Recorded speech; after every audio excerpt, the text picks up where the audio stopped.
I don't call me Odomot again. This now update is your girl Precious for inside your YouTube like this. And I don't land your Domot to give on every as they share for Nigeria because today I carry plenty of richy come on a Domot. On to say I dare here to always update on with the things where they share for inside the country. But we could start the gist first because we're not going to start the gist where they happen for inside hunger for the land. So the IMF will be saying that them be special advisor to Oga President Bola Ahmed Tinubu for inside economic matters. Now IMF don't even lament. Then we be saying that they encourage and make it come more subsidy, make it float the naira, saying that the best thing for Nigeria. Then say don't come out of the lament. Hey, Oga Bola Tinubu, make sure say you tackle hunger for your people.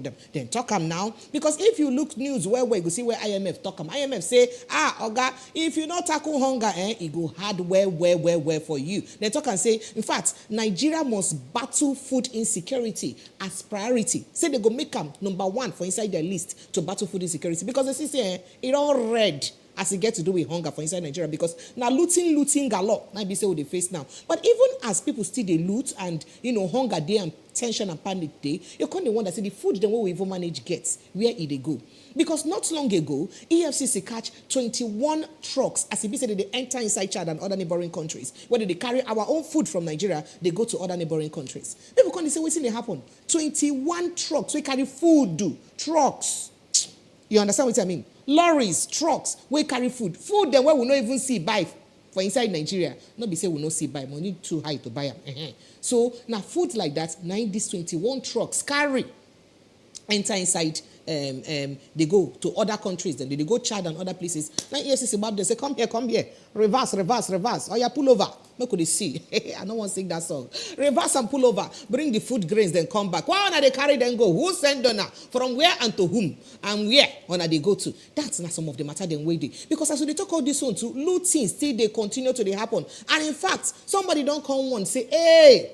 Some experts then don't come together. People will sabi well, kajad for inside economy matter. They don't come out, come talk, say, government, say this looting of food and warehouses where they happen for inside Nigeria. Say, hey, say, be like, say, na danger where they wait to happen. Because say, na danger where just they do warm up, they do press up to happen. Because if this looting of food continue like this, even truck drivers themselves, they don't talk, say, say they say very soon they no go carry food items again because if you like say now then be number one target now for all these food things. Like you can't ask yourself, say, where this one won't lead us to inside Nigeria. And a lot of people don't come to tell Oga President, say, the number one way to use tackle all this one is to tackle insecurity first of all. So if you tackle insecurity, then if you tackle this food and hunger issue. Well, we'll go see carry waka enter inside Edo State where it be say, we here say they don't start move to impeach the deputy governor.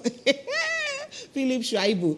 Okay, my people, this now updated your girl Precious. And on the matter, then we'll go to the channel like mind enter inside. Plus, one way Oga Peter Obi don't talk. He don't talk. Say if I say Nigeria, they go back. Say they do moonwalk, go back. That is they retrogress. And say in a very bad state, then they retrogress. Say they do moonwalk backward in a very, very bad state under President Tinubu and say they very bad. A lot of people come to talk say, Oga Peter Obi, this is the way they talk like this.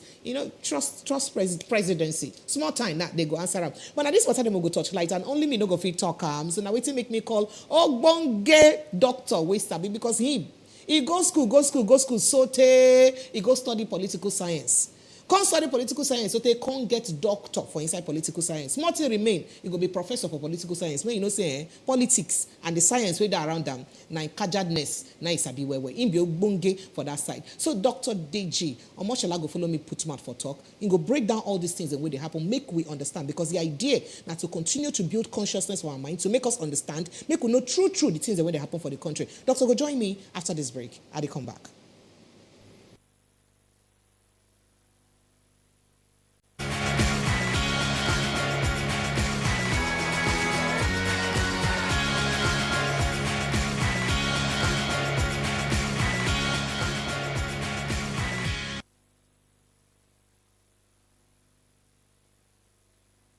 Welcome back. Now, still on top updates is your girl Precious 9 day. But before we go to all the matter, then what I say we'll talk about. Oh, I forget to tell you, say we also yarn the matter we get to do with Oga President children, Yinka and Seyi, as in talk say they just they chop free food, they loiter around as people they hungry, they loiter for Aso Rock. They like people will be say them be sport children. And meanwhile people they hungry, they suffer well. And they use president's budget. I be Nigerian people their money they use carry them. Maybe they travel around, they follow Oga President, they go. Say that kind of thing a better thing. Well, man could just go straight to the matter where they grant. But first of all, joining me for Inside TV, now Dr. Deji Omoshola. Dr. Deji, good afternoon.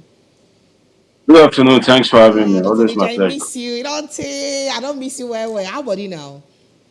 They try. All right. So, Dr. Deji, this hunger and food matter where you say they worry people for inside the country. 21 trucks we carry food, they go to other parts of the, other African countries from Nigeria. 9 EFCC don't seize. Experts then don't come one, including the IMF, say Nigeria must tackle hunger issue. And experts then wait a bit where we don't come one. They don't also want talk say if we not handle this insecurity matter, say it be like say it go continue. Meanwhile, some people they also want say this food where people don't begin loot now they run away with, saying a better bad men where they come for inside the country be this. First, you think say government they do the right thing where they're supposed to at this point right now to use tackle this hunger matter. Remember, say Ukraine don't give us some food grains. Government release some food grains from the reserve where we get, and they don't begin share them to some people. Then we be say they feel say they go need them well. Even though say people still they hungry. Well, the food crisis, sincerely, like I said on a media station this morning, it's a disgrace, a total disgrace to Nigeria, because we have all what it takes to have abundant food. I don't know if my voice is very audible. Yes, it's Just to audible. check, like, Yes, my we voice hear very you. okay. We hear you well. You know, we have all it takes to have food abundance in the country. Unfortunately, a war-torn country is now donating food to us. Now, if you want to say, okay, it's one of the basis of international relations, which is scratch my back, I scratch your back, do me, I do you, gain from me, I benefit from it. That's fine. But I believe that nations across the country, across the world, especially Ukraine, should be doing their research well before they render assistance to people. And that's why I'm against Ukraine rendering that assistance for Nigeria at this point in time. I believe there are countries that really need this help right now than Nigeria, because Nigeria failed itself. And I'll put it in context. During the Buhari regime, for like about 6 months, you find out that Nigerians were only talking about cow, despite the fact that government has all the powers, all the machineries to dictate where the news pendulum will swing. But for like about 6 months, if you look into the news, it was all about cow, cow, cow. Then after that, government moved into this water resource bill, trying to acquire anywhere there is water across the federation, and that was vehemently resisted. What am I trying to say? You can survive with stick. When I mean stick, I mean STEAK. You can survive with stick, which is meat. You can survive without stick, rather. Apologies, please. You can survive without stick, which is meat. But you can't survive without fruits and vegetables. Now, I'll come under the philosophy of Jeremy Bentham and J.S. Mills, which assert that government exists to fulfill the interest of the majority of the citizenry. In other words, if you can survive without stick, but you can't survive without fruit and vegetables, then it will be, pardon my word, foolish for any government to want to protect the interest of the nomads when majority of the citizens can not survive without fruit and vegetables. So the Buhari government should have protected the interest of the farmers. Rather than that, we had a government that was very particular about ethnic interest. Buhari, we all know, is very ethnic than usual. So if he was trying to protect the interest of his ethnic clan, he himself being a nomad, he's trying to protect the interest of the Hausa Fulanis, the elders and all that. And the result is what we are reaping today. Oh, wow. We now find ourselves in a situation whereby farmers cannot go to farm.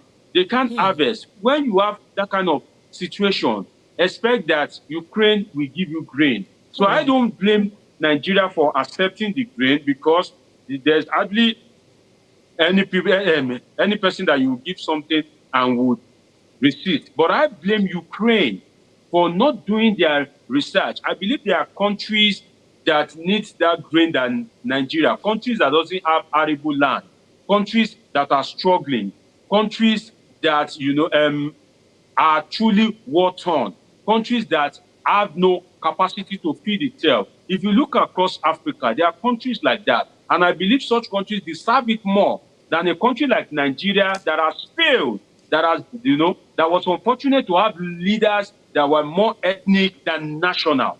So I believe Ukraine made a very fundamental mistake by giving the grains to Nigeria. Nigeria should have been allowed to pay for its ineffectiveness. So when people, buy grains at higher prices, maybe they begin to have more sense to be able to kind of like hold government to account and elect good government into power. Dr. Deji, you don't narrow down this food, insecurity, what would you go now, food scarcity to the past administration, and you mentioned a few things, blaming the administration of Muhammadu Buhari precisely for the food. But I would like make you point out some things we say you do, because we don't know right now. You talk about how the thing bring insecurity and farmers no fit go farm.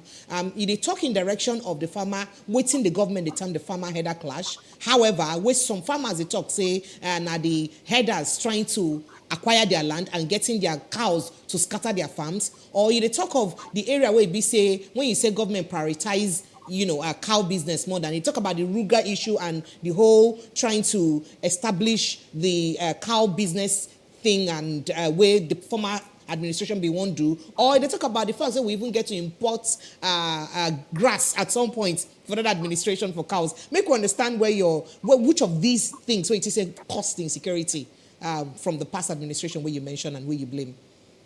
Well, what caused the insecurity from the past administration is simply being ethnic than national. When government wants to take a decision, when government wants to align its interest, it first has to look at the country and see that, okay, majority of the people will benefit from this decision that I'm taking. Then government will go ahead to take the decision with the interest of the majority at heart. Unfortunately, during the Buhari government, what we have is a government that is very ethnic, a government that seeks ethnic interest, a leader that is more ethnic than national. And for that reason, you will see that the Buhari presidency pursued the ethnic interest. For example, how would a president spokesman be saying that before you go to the farm, you were being attacked because you didn't get security clearance, because you didn't go to the farm? How can, I'm talking of Femi Adesina now, how can a presidential spokesperson be saying that is it not better to leave your farm than to die? I'm sorry, thank God it's YouTube. That is madness. That is insanity, that I should leave my farm or give up my life. That means that you are conditioning me to give up what I most desire. Femi Adesina failed to realize that the land means to me what the cow means to the Fulani herders. What am I trying to say? Most of our forefathers, especially in southern Nigeria, what they bestow to us is agriculture. They are ancestrally agrarian. And if your forefathers are ancestrally agrarian, meaning they eat and earn from the environment, from the farmland, and you are asking me to give up what is ancestral to me because you want to please a particular ethnic group, that is madness, in all honesty. So when you have a government like that pursues that kind of interest and pursues it with so much vigor, this is the result is what we are reaping today. Hunger, famine, and starvation in the land. Nigeria has no reason to import food because we have arable land. Go to some of these rural areas. If a seed drops from your hand, before you know it, it germinates. So we have arable lands to plant anything we want. God has blessed us. For example, if we're talking about technology now, we can say, okay, well, we are not too much technologically advanced or technologically inclined.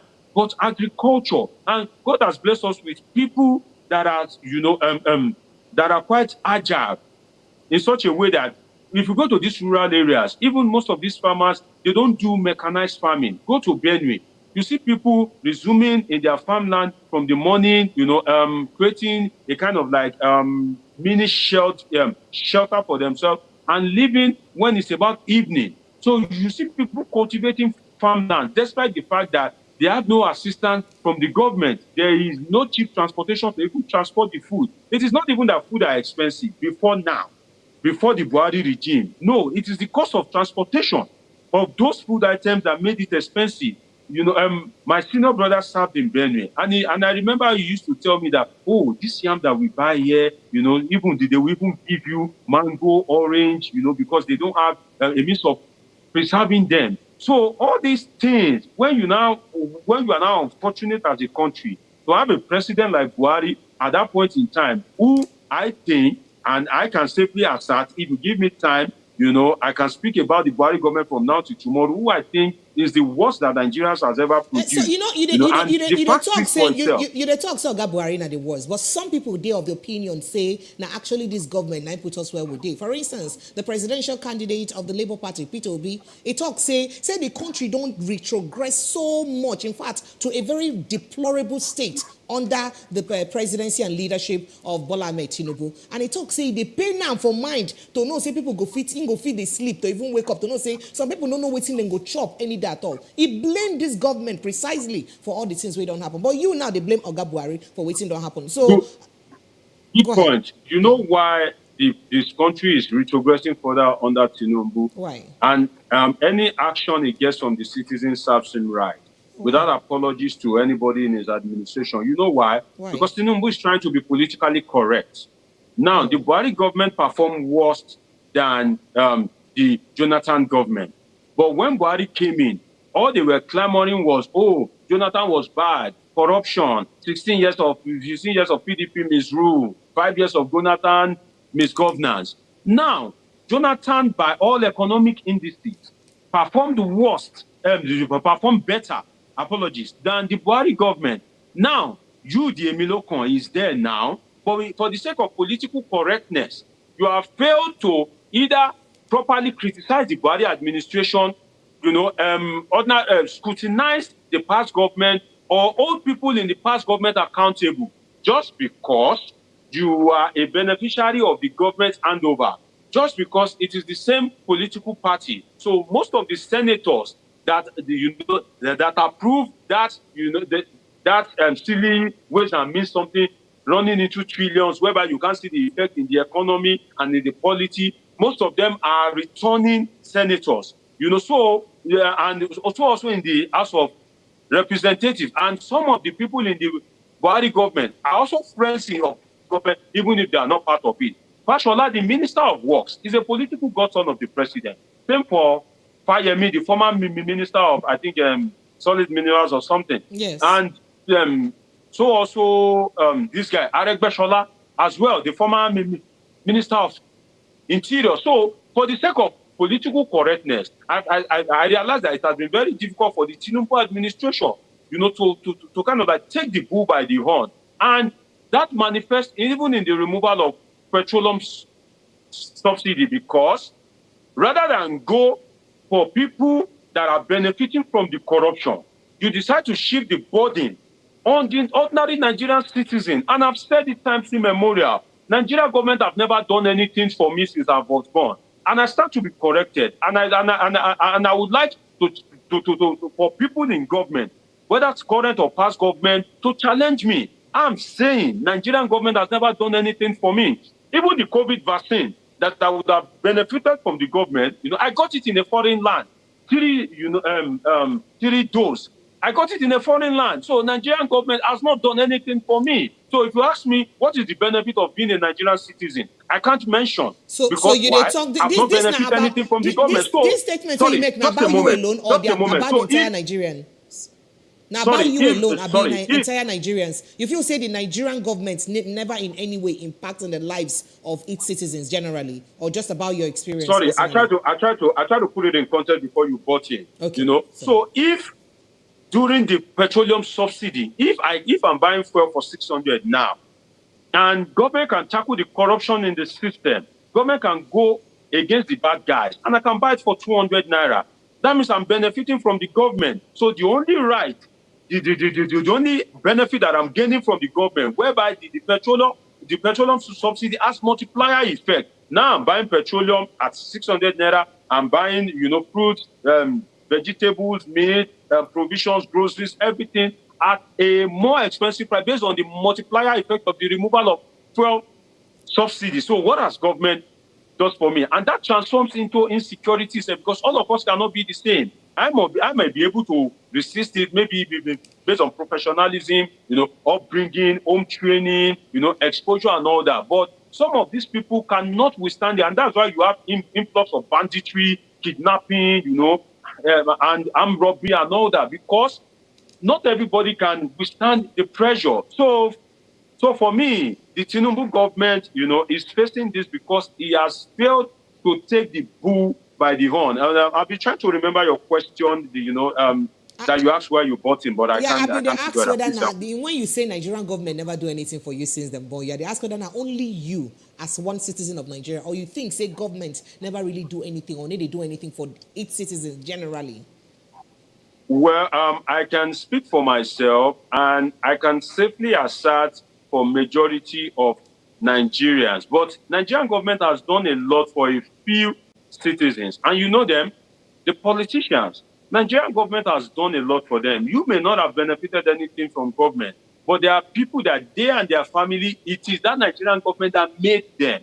And if you allow me, thank God it's YouTube, I can begin to mention names. For instance, Atiku Abubakar. Atiku Abubakar worked, as a custom officer, a government parastatal, and from there, he maneuvered his way into politics, eating government food, government healthcare, government travel. So, by assertion, Atiku Abubakar has trained his children, has married his wife, has benefited from the Nigerian government. So, for somebody like Atiku Abubakar, Nigerian government has done almost everything for him. For example, Tinubu, the incumbent president, he has been the political godfather since 1999. He was a senator some years ago, I think 1993 or something. I think he was a former senator. So he has benefited immensely since 1999. Nigerian government or Lagos State government, either Nigeria or Lagos State government, or even local government, all right, in its entirety, has been the one fending directly or indirectly for Bola Ahmed Tinubu, and we're going to come to a topic. Leave that matter, because I wanted to even point out, some things where the president don't they try do, and where people they complain about. One of which is, as it is a bit carrying sons, Yinka and Seyi, they sabi travel, most times when they travel. And just this morning, one of the television stations, one of the hosts there talk, say, Seyi and Yinka Tinubu say, it be like saying they jobless, just a loiter around Aso Villa. Remember, say we don't see Seyi Tinubu on top of our own presidential jet. So he did a party, not be say he travel jejelu, he did party with his friends for presidential jets. That's not one. Two, we don't also see Papa talk, say, no one see Seyi near anytime when they do federal, when they do meeting again. Meaning, say, the son get access sometimes to those meetings when he not be any government official or any they hold any position. And then most trips, so they do, the ones most recent, now the trips and where be say then go for Dubai, we get to do with the climate change trip. And this recent one, we didn't do for Qatar, the two sons named day, and all now inside the name and inside the money of Nigeria, they follow, they go. So, Ruben Abati, precisely, Yan Lambas, the two of them, where we say they jobless, and say, in fact, if he be their wife, say, then go they ashamed of them, because it be like, say, they no get work. Say your papa na president, no me say, no go get what you go do. So why they build your life around your papa presidency? Must you not face your own business and leave your papa alone? So, you think, say, that one are just mere talk, or that the right to then deserve privileges of being the president's son? Well, I aligned myself in the position of Dr. Ruben Abati of Invalids, because you see, if I can add to his submission, what Seyi and recently Yinka, the name you hear most is Seyi.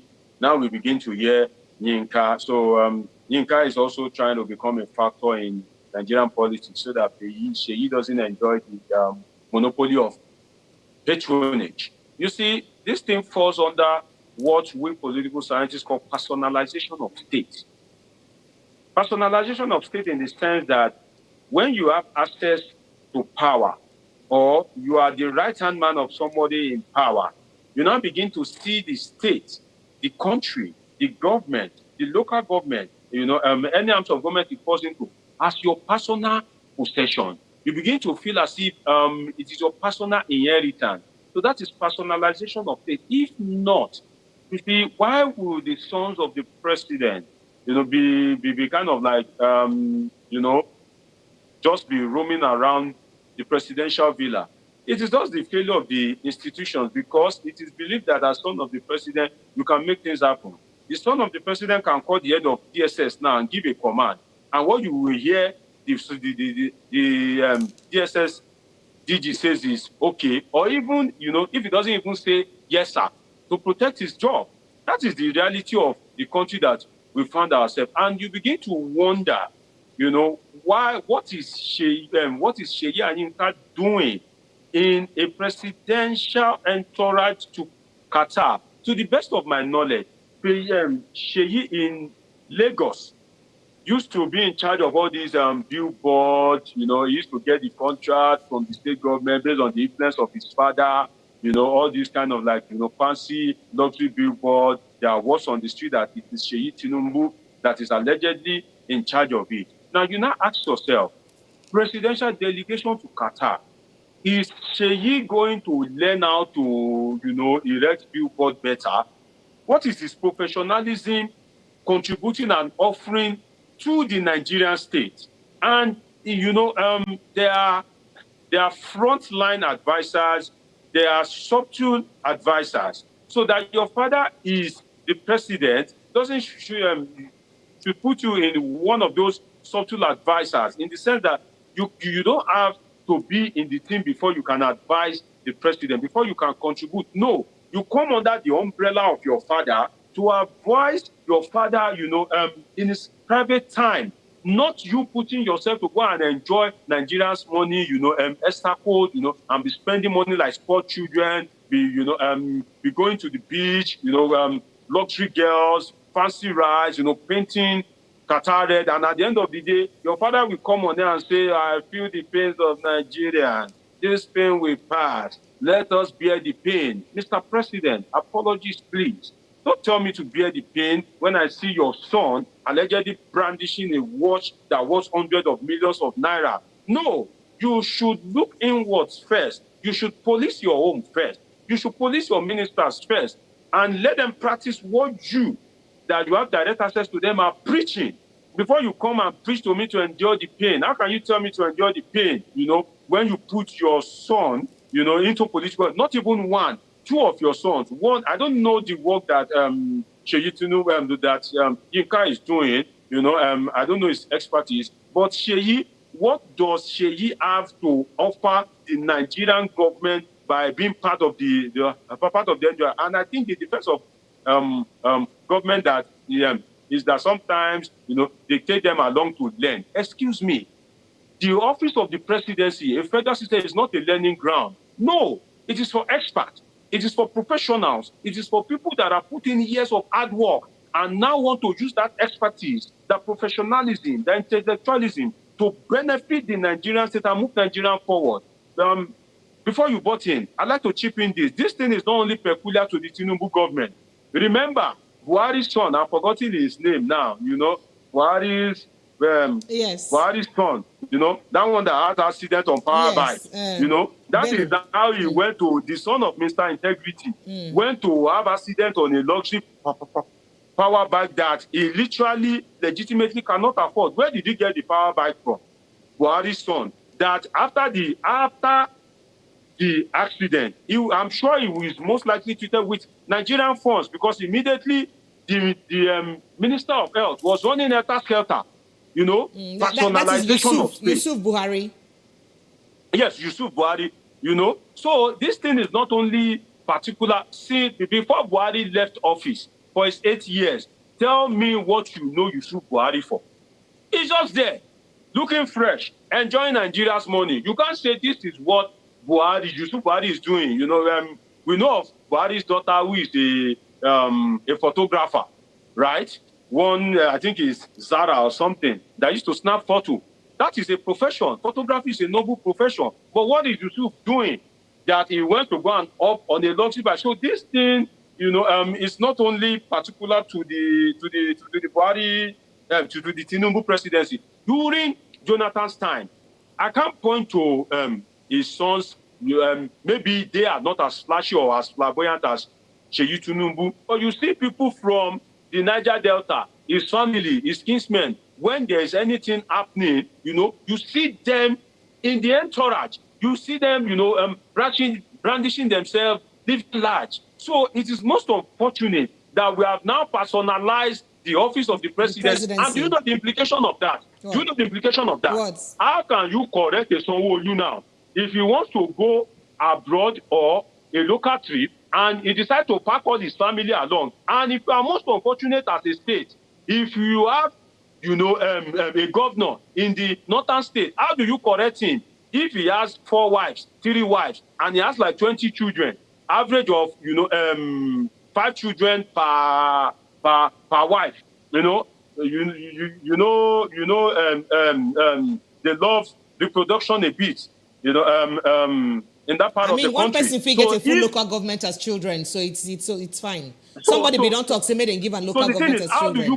How do you correct the state governor who decides tomorrow to parade his wife?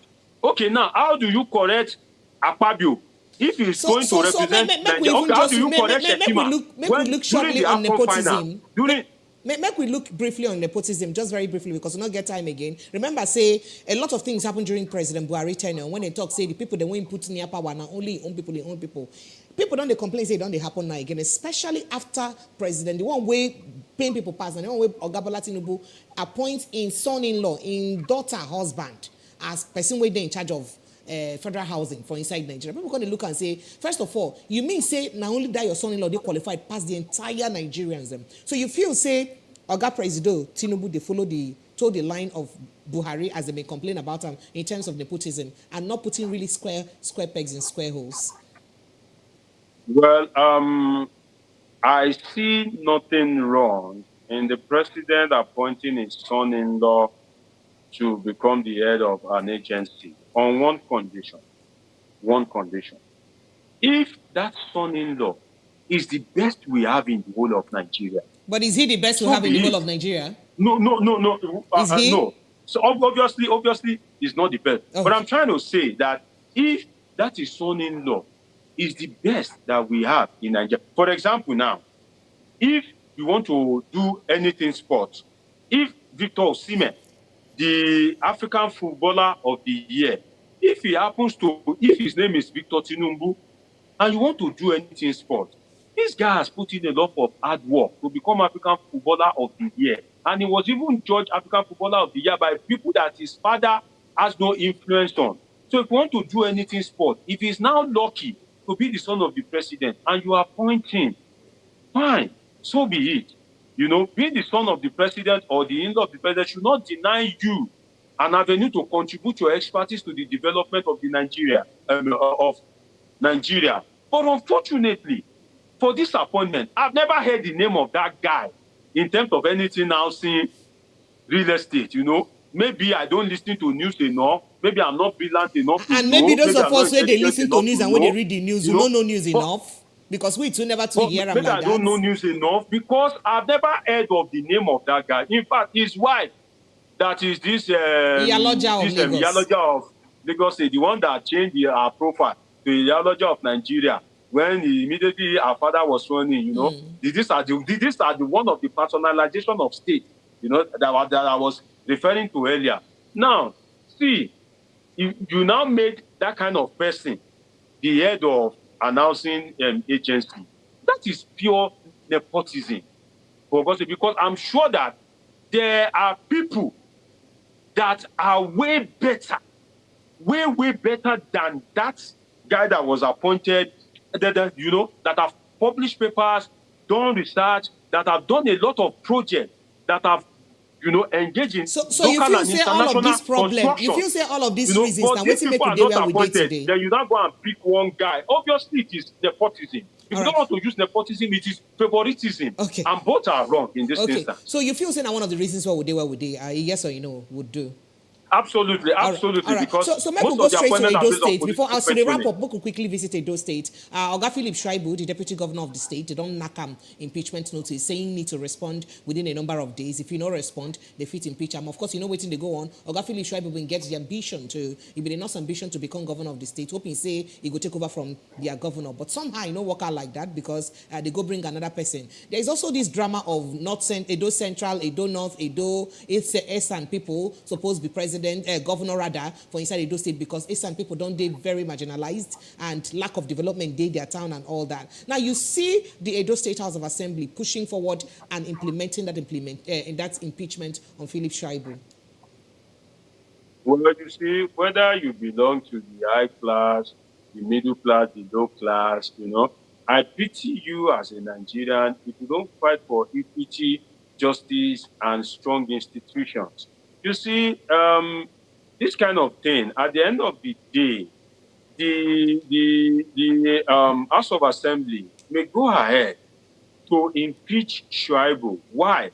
If he fails to give up his ambition to become governor or to pursue the case in court. Now, what happened? There's been this struggle between the governor, Obaseki, and the deputy governor. The governor has his own anointed candidate, but Philip Shaibu is a grassroots politician. He's a politician that has risen through the ranks, and he's a career politician, unfortunately. So he sees that just like the Emiloko philosophy, he feels that naturally he is next, having risen to become All right. deputy governor, and he's been pursuing his ambition as Yes. NAS Doctor, president. they do not get much time again. I feel like make it just quickly wrap up. I been really want whether you go give me a straight answer, yes or no, if you think, say, the House of Assembly go push forward on that impeachment notice and they go fit Yes, succeed. certainly they will push forward. They can only back down if Philip Shaibu decides not to go to court for the primaries that produce the PDP candidate. So I think it is a way of handicapping him to make sure that he gives up that ambition. Thank you. That is where the state should be able to come in to protect you in such a way that you are not exploited. That is what happened to Kubara in Rivers State, and at the end of the day, he appeared helpless. Thank you. If I'm to narrow it down to the US, no time. Thank you. No time, because I wanted you to drop, based on the current situation of the country, I wanted you to drop a sentence on your deepest thoughts on where we dey and waiting for happen if things continue the way it did. Just in a sentence. Okay. A sentence. Yes, okay. If you can. Fasten your seatbelt. The journey has not yet started. The road is going to be rough. The driver on the seat, appears to be drunk or unstable. So it's going to be a very rough journey, but we hope to land safely. But prepare for a very tough time. The tough time has not even started. If you look at the political economic indices, it has not even started. People are already shouting, they're already crying.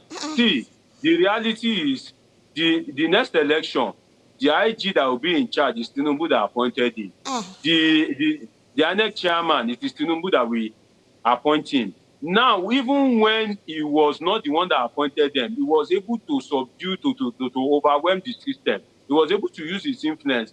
So now think that he will appoint those people and he will lose that election. We are only joking. That is the truth. And so now think that the Supreme Court, with some of the judgments that they read and I listened to, whereby some of them were personalizing judgment as if they are the enemy of the litigant. So if you think that that the journey is going to be easy, it is a no. He hasn't even used 1 year, and most likely he's going to use 8 years. So be well prepared. 8 years is very long. You haven't even used 1 year. People have started crying. Dr. Dejo, sorry. I beg you to just give me 15 seconds. I won't forgive myself if I didn't state this. When you want to bring me on, if you line up topic, give me time. Sorry. It's not my fault that you line up this topic. Yeah, yes, and I have to give you the best, Sorry. or you want to give me to give you half analysis. You see, Sorry. why I said Nigerians should fasten their seatbelt is that before Tinubu get out of the country, when he commissioned this rail in Lagos, I watched it in the news when he was complaining about labor. The man is relaxed. He appears as a man that is not worried, that doesn't even give a damn. His body language, doesn't even show concern. He says, labor should try and behave themselves. They are not the only organization that can fight for the country and all that. And this reform that have started, no going back. So if we look at that clip, the body language of the man who the boxed up at his table, it shows that the man, apart from reading a reported speech that I feel all those ones are reported speech, those are teleguided speech. But the orientation of the man himself, while he wasn't reading any statement, while he was just reacting, to show that he doesn't care, he doesn't feel and the truth is that people usually form shield around president. You won't be able to see what the people are really saying. They'll just be giving you the report that the situation is under control, everything is fine, people are loving you, people are liking you. So under this, circumstance, you see that the worst is yet to come. Hey! Now, 100 naira is becoming useless. Hey! 100 naira is Dr. becoming Deji, useless. 100 naira can hardly buy anything. They give us 100 naira hypertension. can hardly buy anything again. So in a situation whereby, in my lifetime, at least I can say that in my lifetime, 50 kobo became useless. 1 naira became useless. 5 naira became useless. 10 naira, 20 naira, 50 naira became now 100 naira. Am I that old? That's the question I ask myself. That why do the failure of the Nigerian state usually make me feel I'm a 150-year-old man? Because the way things are crumbling, you begin to imagine that. For example, there's a drink that I bought half can of it maybe for I think 3,000 some time ago. I bought it yesterday 4,700 from 3,000, 4,700. And if the political economic indices is anything to go by, maybe I'm still going to buy it for 10,000 by the time Tinubu did something. Thank you. Thank you so much. Thank and you I like you, me. and I thank you so much again as you answer me, as I call you sharp. Thank you and appreciate you. No, you are only GM. You have to answer me. Lori Ron, a fake news with that. Thank you so much. All right, my people. Now the show with this on updates with your girl Precious. I hope so we don't update you and we don't prepare your mind as Dr. Deji talk say make we tighten our seatbelt. My former governor years a week ago saying where are your gyms? Where are your gyms? Because he be like say he don't critical well. This now updates with Precious. I will show you way again tomorrow. Thank you for joining me. Goodbye.